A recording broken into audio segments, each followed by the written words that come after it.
You want to kick it off? What's up, brother? Hey, how's it going? Okay, with the you're like, hey.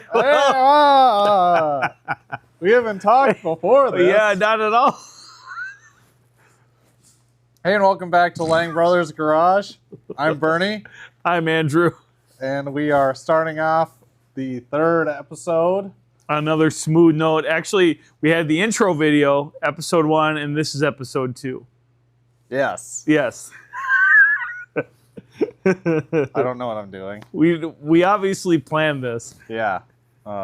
Everything is very planned out with this channel. And today, since it's Minnesota and it's the middle of winter, and everybody's car is breaking, and you were just telling me about your truck problems. Yep. And my truck just decides it kind of wants to be in between four-wheel drive. Whenever it's below zero, like if it's 0 degrees Fahrenheit or colder, it partially engages into four-wheel drive and sounds like a weed whip trying to start, and then it just shoots itself out and snaps, and then everything is fine. And on days like today where it's 35 degrees, everything is normal. It's very dumb. My truck's front differential purrs like a cat in heat.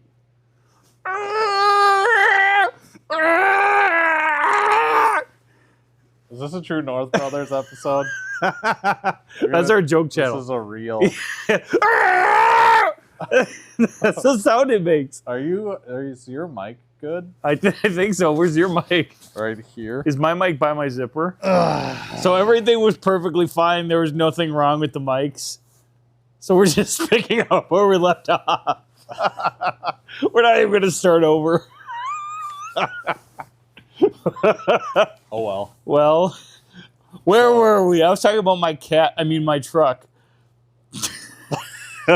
It was just going off the rails so bad. That's so insane right now. No, I don't understand why would my truck be making that like gear sound? Because you have a four-wheel drive actuator, and basically it's trying to lock itself back in. But just like what happened with my coworker, I have a parts guy at my shop, and his girlfriend's car randomly died, and he just started throwing whatever part in it that the scan tool told him was wrong with it. And I'm like, it's not really the way it works. Usually when you hook up a scan tool, it's like a guessing game, or not a guessing game, but it's the beginning of the diagnosis. And you just like, it was a crankshaft position sensor code. And he was like, how come when I replaced the sensor, it didn't fix it? And I'm like, it's not always the way it works. And same with your truck right now. Like when it's not happening and you're telling me about it, could be a million different things. You know, it could be your ABS module freaking out and it feels like it's the front diff, or could be your front differential just hating you. Andrew has a history of driving his truck with on four-wheel drive high on dry pavement. I did it for a whole winter. It was fine. And actually, I think it was a good idea because now Bernard's truck is doing it on its own. I must have heard. Only below zero. Oh, yeah. Only below zero. Like, is it actually like below 32 or 0 degrees? Okay. Yeah. Okay. 10 degrees outside is fine. 0 degrees Fahrenheit. No, I don't know. And what's hilarious is both. So we both have red F-150s, and we're both having front differential problems in the winter. And now it's hilarious. I mean, my little brother, he's got 3 vehicles right now, and they're all having issues of different kinds.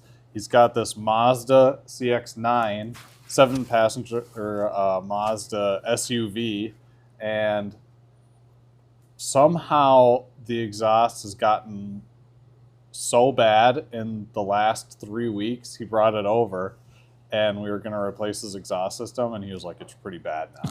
And I'm like, you know, we just saw each other 3 weeks ago. How bad can it be? And he hit his remote start, and I could hear it from inside my house. it went, and it just sounds horrible. And it's like, how, this thing somehow rotted itself to pieces in the last 3 weeks. And in typical Lang fashion, he brings over an exhaust system that's folded in half and no gaskets. So, because having no gaskets could contribute to noise. Bingo. True. And no hardware actually either. So kind of. We're gonna like myth bust some cold weather car prep stuff later in the video, like true or false. Like, is this something you should really do to prepare your car for cold weather? Right. But what's funny is that it seems like in my experience, cold weather makes everything break. Everything.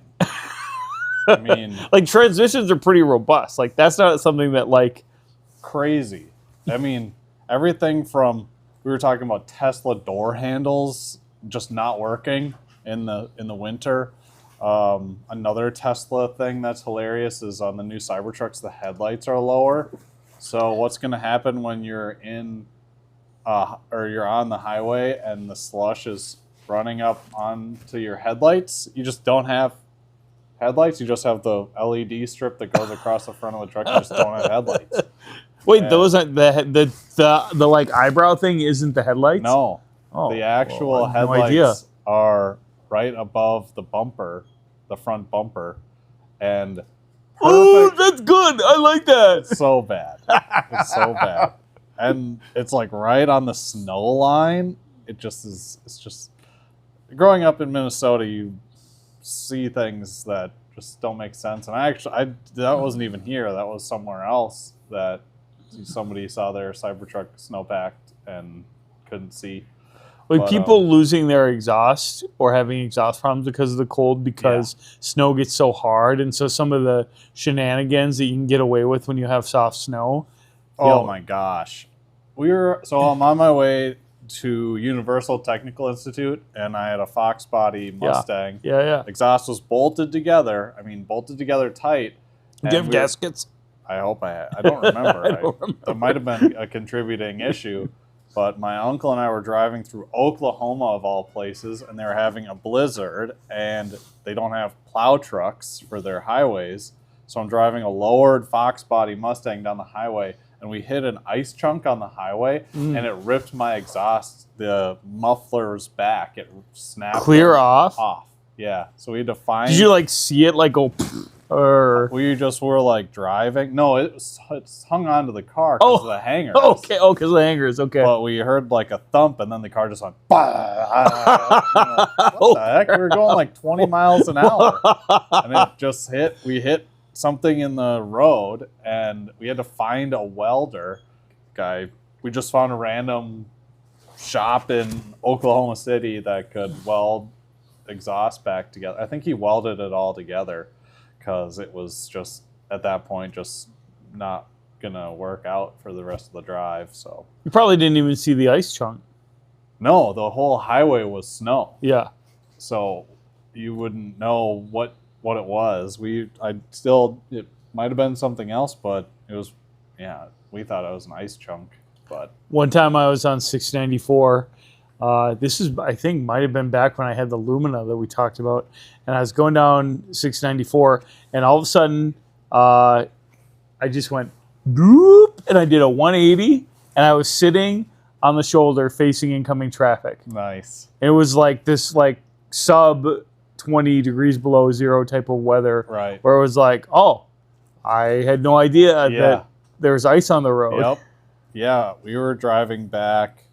A friend and myself were driving back from a snowboarding hill in high school, and in my Lincoln Mark 7, we were coming down. I think it was 394, and my car just started doing this.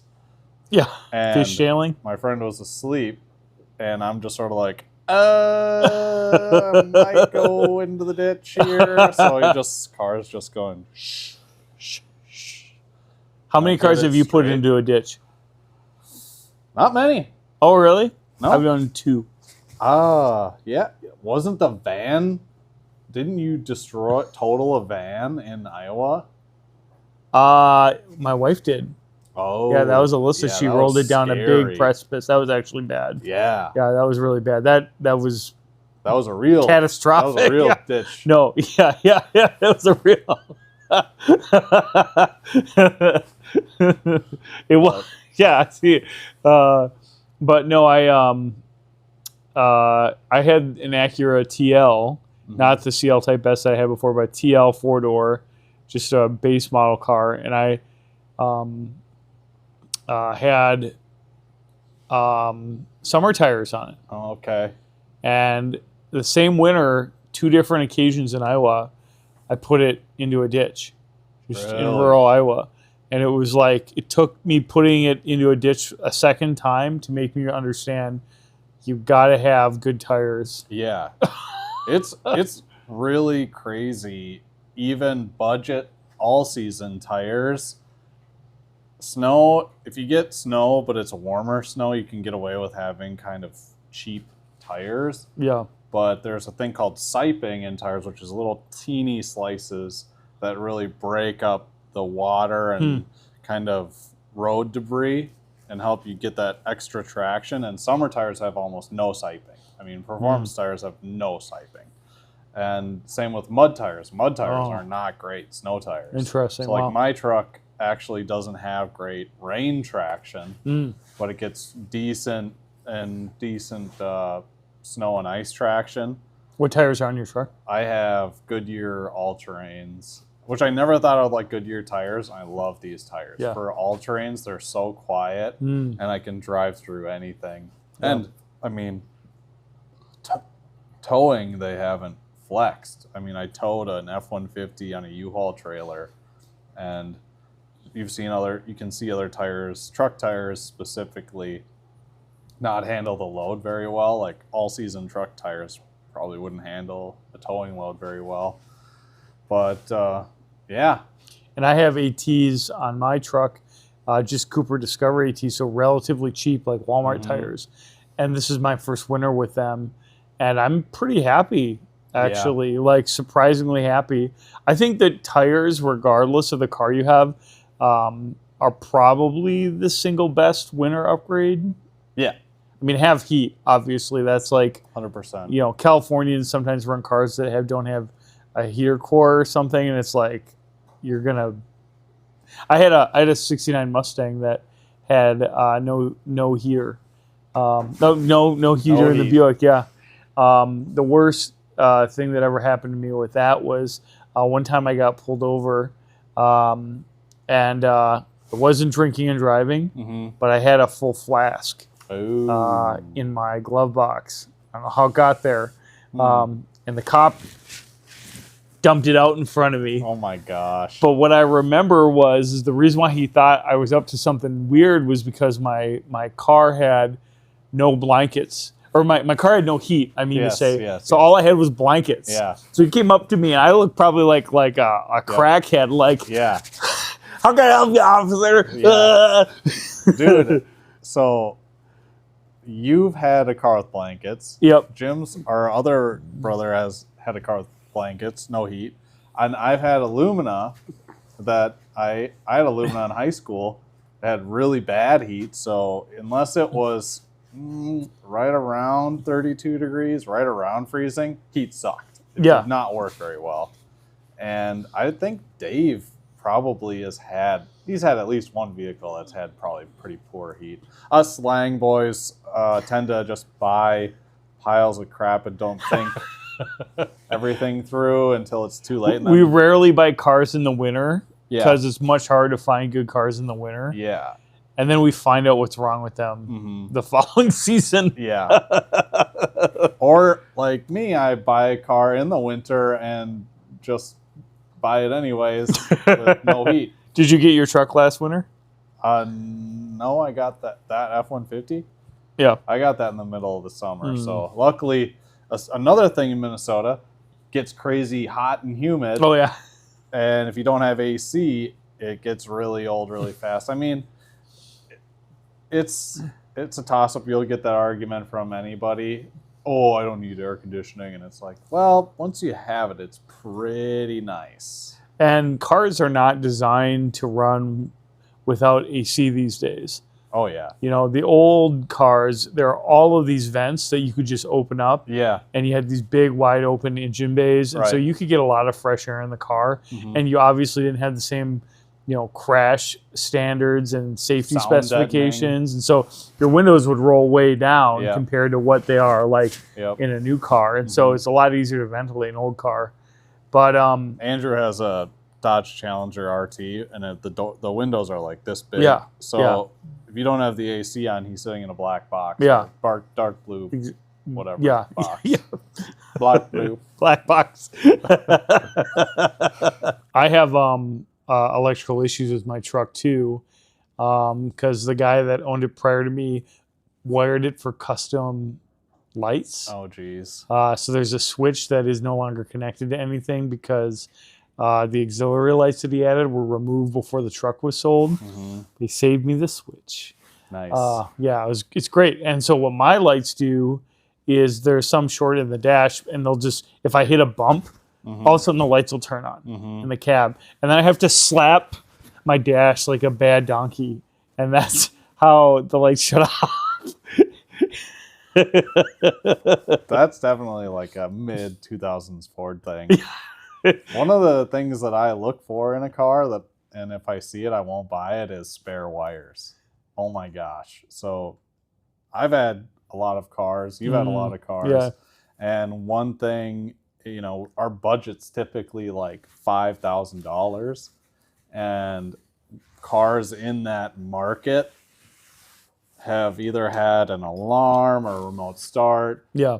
a stereo, Yep. subwoofers, Stereo. Yeah. something, and it just turns into this huge electrical gremlin. I just replaced my neighbor's accelerator pedal because now they're electric, so it just plugs in and bolts to the floor. Wow. And I was underneath the dash and I looked up and there's just like wires zip tied all over the place, and it's just like, Oh, never geez. again. That's Never scary. touching this car again. And it's like, That's like an interesting thing to look for when you're buying an original car is if the yeah. electrical is original, that's Yeah. a really good sign. Mm-hmm. Like, Yeah, tell me what Andrew you... had a 72 Le Mans, Yeah. and that thing had so many missing wires, more missing wires Yeah. than actual like stock harness left. My dash never worked the way it should. The lights were always ever problems. worked right.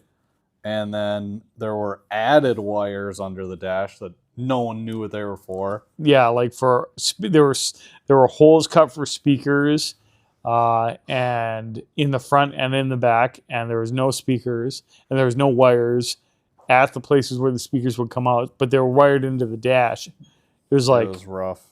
insane. It was tough to diagnose that, and like dealing with old car wiring diagrams. They're just not the same. They're not advanced at all. Like I fixed a scissor lift today, brand new, 60 hours on it, and they had extended this deck on the scissor lift, but the wire harness for the joystick was zip tied to a post Oh, on the frame. So when they pulled the control handle, the cable wasn't going Game anywhere. over. And they ripped the freaking wires inside the connector apart. oh wow. And the wiring diagram was super easy. A, B, C, D, yellow, green, blue, black. And it's like, oh, I know how to fix this, because you go under the hood of this thing and it's red, brown, and green. Yeah. And it goes to a fuse panel and they're all glass fuses, and it's just like, so all looks like a fire hazard. Yeah, well, and what's weird too is like relatively speaking, much less powerful electrical systems. Oh yeah. You know, and so that makes it harder to test sometimes too. And the wires are old. Yes. Like you can cook. One thing Vice Grip Garage does is when he hooks up a battery, he smells for burning, because these old I thought you meant like wires- he physically smells. Like, also, yeah. when he fixes those old guys, it smells horrible. The untold story. What's Derek's BO like? I have no idea what you're talking about. He smells the wires. He smells the interior So when he hooks up the battery, he sniffs under the hood and the interior for burning smells. Really? To see if there's a potential bad ground somewhere or a broken wire or rubbed through wire, because rodents get under the hood of these old cars. Oh, right. The wires are so brittle and old that any current traveling through them could just melt through the wire and start a fire. It's ridiculous. Yeah. I mean, it's not ridiculous. It's pretty crazy. That's one of the crazy things about driving cars in the winter is fire danger is still imminent if you're not careful. Yeah. You know, because of the electrical issues, also because gas lines can get brittle. Yeah. There can be corrosion, or and rust, I think, is something that really can make cars unsafe. Oh, yeah. It's super funny. I was just looking at a Honda Accord the other day, and the guy's post said, "No real rust issues, just under the driver's door and the front frame." Frame, big deal. Don't have any rust holes in that. Well, that was like when we discovered the frame rust on my 80s Land Cruiser. Oh, the back. In the way back, which, there's a gas tank, and towing, a few things. Didn't your spare come loose or something? That's why we decided to go underneath that thing? I couldn't get my spare off. Oh, yeah, that's right. It was rusted on. So, crawled underneath that in the driveway, and it was just like, oh, no. It was just so... It's basically the scene from Indiana Jones and the Temple of Doom, where it's like the death cult. Yeah. Like... The mummy. Yeah, exactly. They drank the wrong whatever out of the chalice. Yeah, he drank the rusty one. Yeah, it was so bad. I mean, you can't even tell what's a bolt anymore. Yeah. You can't get a socket on anything, and... I sold that car very shortly afterwards because the rust was so undefeatable. And so another thing of Minnesota winters is seals. Yeah. And Chevys have horrible... Oh, I thought you meant like porpoises. Yeah, those like two. You have to have a porpoise. Navy seals. Yeah, okay. Get yourself a Navy SEAL for your automobile. So seals of what? Like doors? Oil little seals, drafty, like in your engine. Like crankshaft seal. Okay. Oh, I don't actually know about this. Tell me about this. Why does your crankshaft seal go bad in the winter? They freeze. Oh, so okay. the material. Do you see a theme here? A recurring theme. So bad. So my wife had a Chevy Cruze, and her PCV valve froze shut, and it caused too much oil, or too much crankcase pressure, and it pushed a bunch of oil out of her crank seal, and the car spit oil down the street, and it had a phantom antifreeze leak where some days it would leak, some days it wouldn't, and it had an oil cooler that probably had a crack, and you couldn't find it. But yeah, because of the cold, a lot of small 4-cylinder Chevys just grenade seals, and it's just like, what? That was her Cruze? That was her Cruze, yeah. Yeah. It was a great car until it hit 100,000 miles. Like, as soon as it hit 100,000 miles, it was a pile of crap. So, like, I think that this is a big reason why people like buying new cars, is because supposedly when you buy a new car, it doesn't have problems off of the lot, which is a questionable assumption to make. Yeah, there's a myth right there. But, like, a lot of the wear and tear issues that we're talking about really come up after 100,000 miles, I think. Oh, yeah. Like, you're not normally replacing a battery the first 100,000 miles. People don't think, like, their car needs routine maintenance. Yeah, a lot. I wouldn't say all of them, but definitely some people just don't think their car needs routine maintenance. Yep. And there are some things that, like, car shops are totally going to rip you off with, like, I don't know, power steering flush. Like, do you really need one? Not really. Yeah. I mean, unless your power steering fluid is broken down so much that your power steering isn't working properly, yeah, and it probably needs to get flushed out. But just like, driving a car until you hear the brakes grinding, like, at that point you're losing not only, like, the safety of your braking system, but you're also destroying your brake calipers that do all the work. Now they're overextended and you're ruining the seals and all that stuff. Corroded brakes and brake lines. Oh, yeah. That's another winter thing. Yeah. I had a Silverado that was so rusty because it was just left outside during the winter and never washed. And all the brake lines went bad all at once. Yeah. So it went from having brakes to having no brakes. Right. Yeah, I had a Dakota and drove it to work and got to a stoplight and hit the brakes. And my foot just slowly started going to the floor. And I went, leaky brake line, and what do you know, right rear brake line had just a pinhole leak, so it wouldn't. So if you like mashed the pedal, it wouldn't just drop to the floor. But if you like held your foot on it, it would slowly just dissipate to the floor. Uh-oh. Yeah, that's great in an accident or an emergency annoying. Situation. So dumb. Well, then you have like brake lines burst. Yeah. I mean, another thing with the cold is it just makes everything brittle and crack. Yep. So if you have an older car, chances are higher something's going to break. I mean, radiators in the winter, they're plugged up with stuff, and then you're heating your car up as much as possible to keep you warm inside, and then it's going hot, cold, hot, cold, hot, cold. Right. Dave's car has 250,000 miles on it. I mean, it's pretty...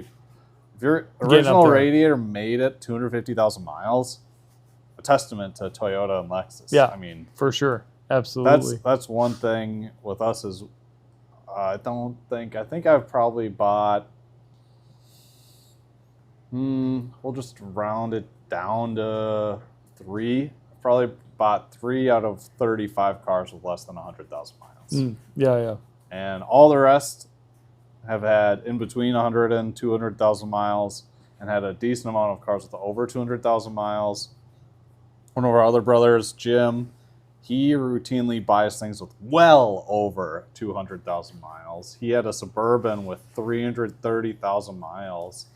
And after it's been that long, when you're looking at a used car or you need a car in the winter, you're going to find out right away if it's a decent car or a pile of crap. And typically, if your car starts to break down multiple times in the winter, it's either like starting to get tired or it's been poorly maintained. If you have a used car, just because that's when the demons kind of sneak out a little bit. Wow. Because like my truck and my Mazda has 170,000 miles.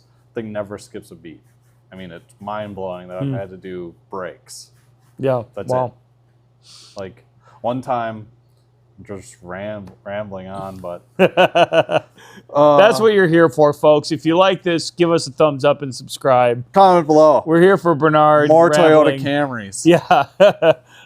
Do you drive a shit crap Mazda that never breaks? Because maybe it's not so crap. You know, that's one thing I never thought I would like or be an advocate for Mazdas until I bought that 2011. And I was like, this is a really good car. And I traded it in with 200,000 miles with 0 problems.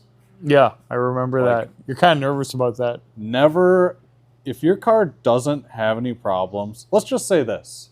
If you're living and a car is a financial staple to your budget, if it's not having any problems, don't get rid of it.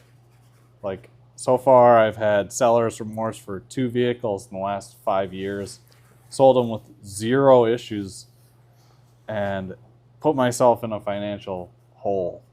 You know, now paying for a car that I really didn't need. Yeah. Well, and talk about something to myth bust. True or false, there are cars that are lemons.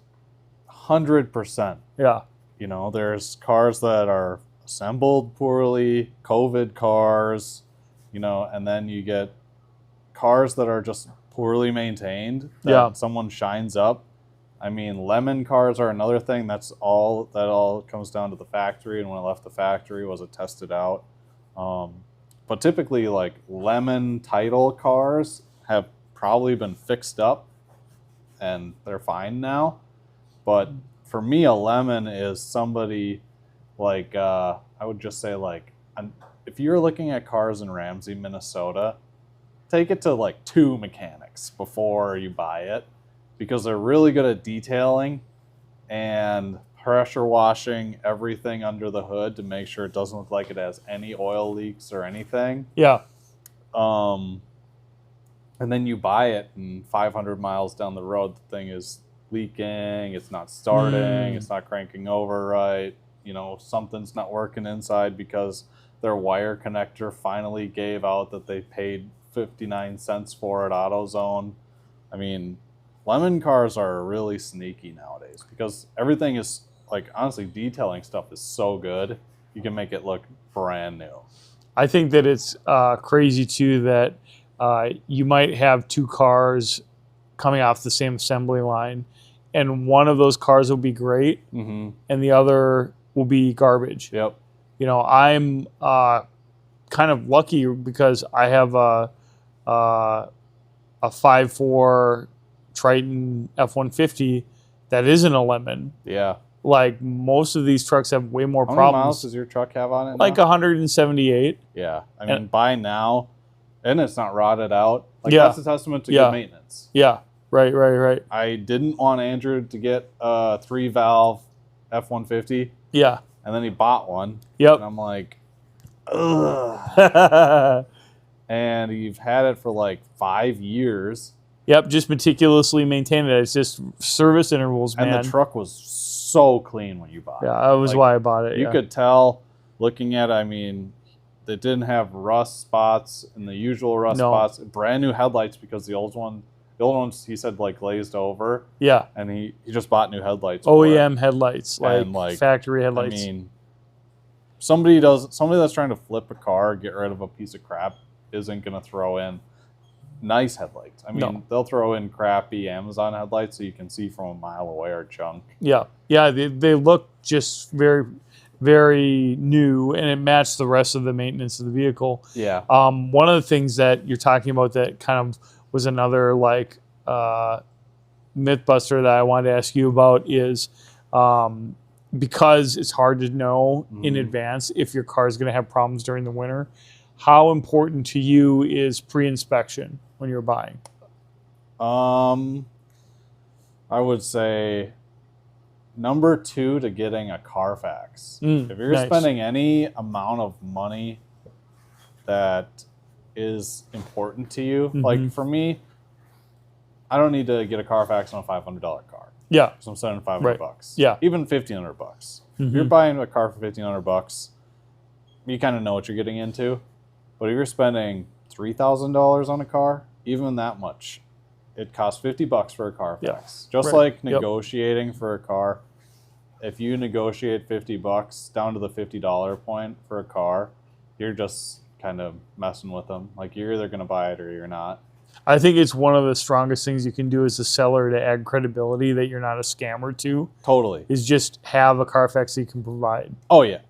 And, like, you know, I've done that on multiple vehicles and, you know, made sure everything.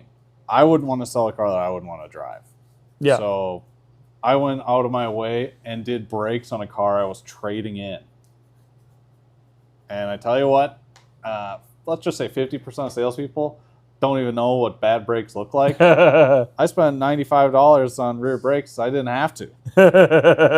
Yeah, well, that's kind of one of the funny things about like winter maintenance in general is it's sort of a roll of the dice about what you need to do to make sure. So, like, for example, like I was debating whether or not I should bring my truck in to actually get, you know, the diff looked at, make sure there's no problems. But I waited until it got 30 degrees warmer. Yeah.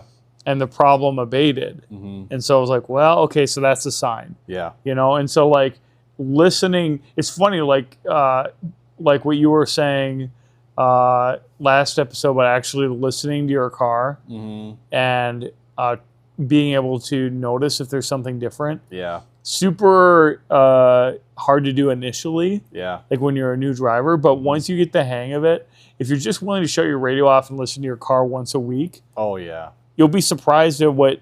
Oh, what was that? You know, maybe I do need brakes. Yeah, maybe my transmission isn't shifting as smoothly as I remember it. Oh, Yeah. so yesterday, I was driving around and there was a truck in front of me and I heard an engine. I mean, I had my music on and I heard an engine just revving up super high and I'm like, what is going on? And I looked as it was a 4-way stop and nobody was flooring it. And I'm like, what the heck is, like, what am I hearing right now? And I get to the next stop sign and the truck turns right and I look over and I can see the exhaust pipe, the tailpipe going boom, boom, boom, boom, boom. Sweet. This guy has no transmission left in the thing and is just bouncing it off the red limiter as he was turning the corner and the truck's just creeping down the road, just going boom, boom, boom. Oh my god! He's like getting whatever part of the wheels he can. Please drive that to somewhere where you can get it fixed before it's dead. But I think I'm a huge advocate for getting a fall inspection, whatever state you live in, fall inspection and a spring inspection. So last thing you want to do first nice day of summer is your car break down or your brake pads like finally give up, because like I'm guilty of it right now where I looked at my brakes in the fall and I have an oil change coming up, but when I looked at them in the fall I was like, they could get replaced right now. But I just didn't, and I've just been kind of careful, feeling it out. Yeah, and because like your brakes don't get as hot as they do in the summer, Right. and so I'm like, well, until they start squealing, I'm not going to replace I it. wait until they squeal. Yeah. Well, yes, he does. All the way. So they maybe don't even let go anymore. Which car was that? That was your F-150 on the way to Colorado. My F-150 on the way to Colorado? Yeah. Remember, you were like, it like makes this growling sound and pulls to the right. Your wheel was brown. Oh, yeah, but why was it on the way to Colorado? Oh, just driving to the airport. Going to the airport. I don't even remember this. Yeah. Dad's house. Yeah. And the thing's just going. So if anyone knows how to get an inch of brake dust off of an aluminum wheel, comment in the comments below. No, it's baked. It's because it's baked on. It looks like a muffin. Oh, you're talking about warming your car up. Oh yeah, true or false? Warming your car up is good for your engine. Yeah. Okay. I would say so for sure. Okay. Even letting your engine run for 2 minutes, because when your car's cold in the morning, like really cold, the oil viscosity could be really, really, really thick, and it takes a little bit for it to push that oil all the way through the engine. Even if it's a healthy engine, like this is the only car in my garage right now, and I have a 3-car garage, so we're parking outside. Andrew, you park outside 90% of the time.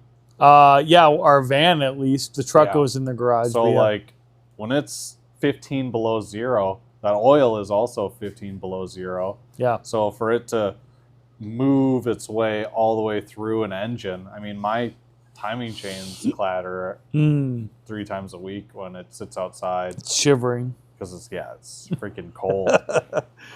And it just helps everything kind of wake up a little bit in the cold. Is your engine warmed up when the engine temperature gauge just lifts a little bit, or when is your engine actually warm? Well, that's just the coolant.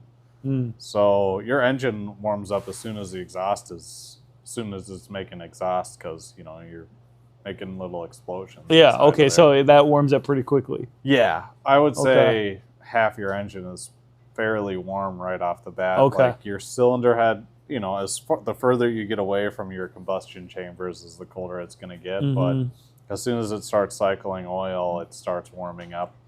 But I mean, if you get in your car and drive it, I think the whole myth of letting your car warm up, the biggest thing you do is waste a ton of gas. I mean, a lot. I mean, it doesn't take 20 minutes for you to warm up your car. No, it takes 20 minutes for your interior, your cab to get warm. Yeah. But that doesn't mean the engine is not warm. Yeah, I mean, I'd let it warm up for 5 minutes. I mean, some days I get in my truck and I just get in and drive it. Do I want to? No. Yeah. Because the crankcase pressure is extremely high. So oil viscosity, everything is tight. I mean, when it's cold. Do you do anything like change oil viscosity during the winter? Nah. No, I mean, nobody oil does it. viscosity ranges are so huge now. It's like minus 20 to 90, and then it's like 0 to 110. It's like, Yeah. it doesn't matter. Any other last winter tips that you are coming to mind? Don't live in Minnesota. Don't live in Minnesota. Sucks. Yeah, not good for cars. Or not good for cars. snowmobiles, or trucks, or fun. Question for you: how often do you wash your cars during the winter? As often as possible. I actually got a car wash membership because I got an F-150 and they rot out really bad for that reason.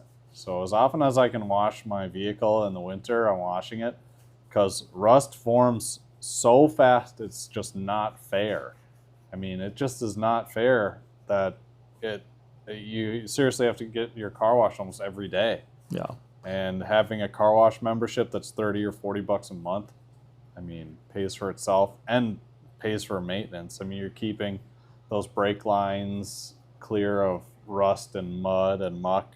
But both of our trucks and many vehicles are susceptible to pick up and hold all that stuff. Well, I'm not looking forward to snowboarding anymore after hearing this wind blow, but I'm going to get out there and try it. Maybe next week when we're back at my garage, we'll go inside. We'll just go inside. Oh, yeah, it'll be brutal. It'll be pretty bad. And you have a cool shop inside. Yeah, we can sit in the basement. But guys, thanks so much for tuning in to Lang Brothers Garage. I'm Andrew and it's Bernard. And if you like this, if you made it this far, first of all, thank you. Give us a thumbs up. Let us know your winter tips. And if you haven't subscribed somehow and you're at the end of this video, please hit subscribe. Yeah, it'll be fun. You're in for a wild ride. Thanks All right. for watching. Yeah, thank you. Dude, that felt like an hour.